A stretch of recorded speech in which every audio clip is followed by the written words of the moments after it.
नमस्कार दोस्तों, आप सभी का हमारे ब्लॉग पर स्वागत है। आज मैं आपको पुण्य का फल इस पर एक प्रेरणादायक कहानी सुनाने चल रहा हूँ। दान दोस्तों, यदि दान की बात की जाए तो हमारे धर्म शास्त्रों में दान का बहुत बड़ा महत्व है। शास्त्र के अनुसार जो व्यक्ति दान देने में सक्षम है उन्हें अपनी कमाई का 10% हिस्सा प्रतिदिन अनाथ बेसहारा लोगों पर दान करना चाहिए।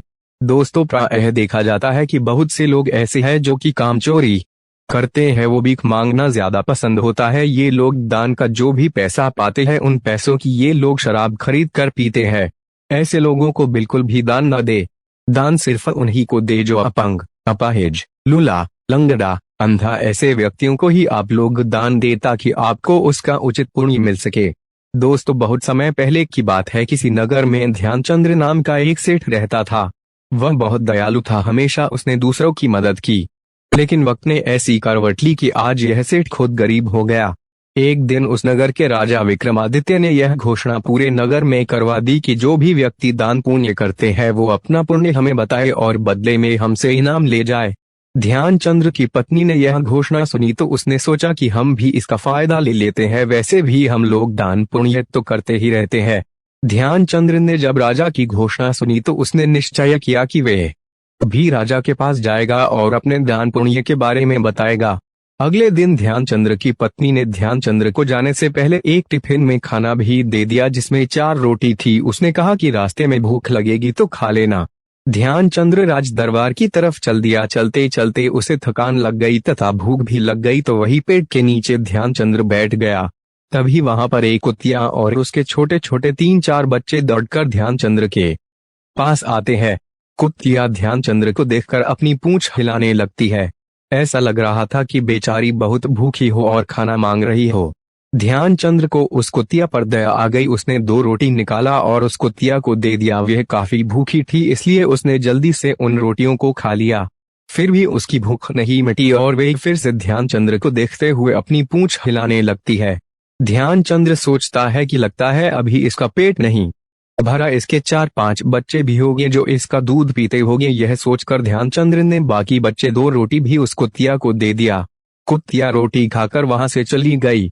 ध्यानचंद्र भूखे पेट ही विक्रमादित्य के राज दरबार में पहुंचता है और उसने अपने पहले किए हुए दान पुण्य के बारे में विक्रमादित्य से बताता है कि जब वे अमीर था तब वे हमेशा भंडारा करवाता था जिससे भूखों को भोजन मिल जाता था। इसके अलावा उसने पानी पीने के लिए जगह जगह पर हैंड पंप लगवाए। यह सब सुनकर राजा ने कहा कि यह सब तो कुछ भी नहीं है, यदि आपने और कोई दान पुण्य किया हो तो उसे बताइए। ध्यानचंद्र सोचने लगा कि इतना दान पुण्य तो गिनवा दिया जिसका इसके नजर में कोई मूल्य ही नहीं है। ध्यानचंद्र ने विक्रमादित्य से कहा कि इसके अलावा हमने कोई दान पुण्य नहीं किया है, अब हमें चलने की आज्ञा दे। तभी विक्रमादित्य का एक सैनिक आता है और विक्रमादित्य को सुबह वाले दान पुण्य के बारे में बताता है।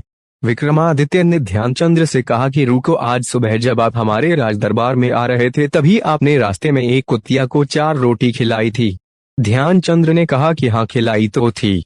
राजा विक्रमादित्य ने ध्यानचंद्र से कहा, आपका यह दान हमारे नजर में सबसे बड़ा दान है। यदि इस दान की वजह से आप हमसे हमारा पूरा राज्य भी ले लें तो भी बहुत कम है।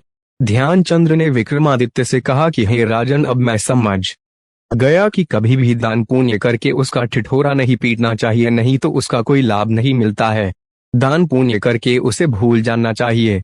राजा ने ध्यानचंद्र से कहा कि सेठ जी, आप बिल्कुल सही कर रहे हैं। आपने हमें जो भी दान पुण्य गिनवाए थे उसमें मैं यानी कि आपका अहंकार छुपा हुआ था।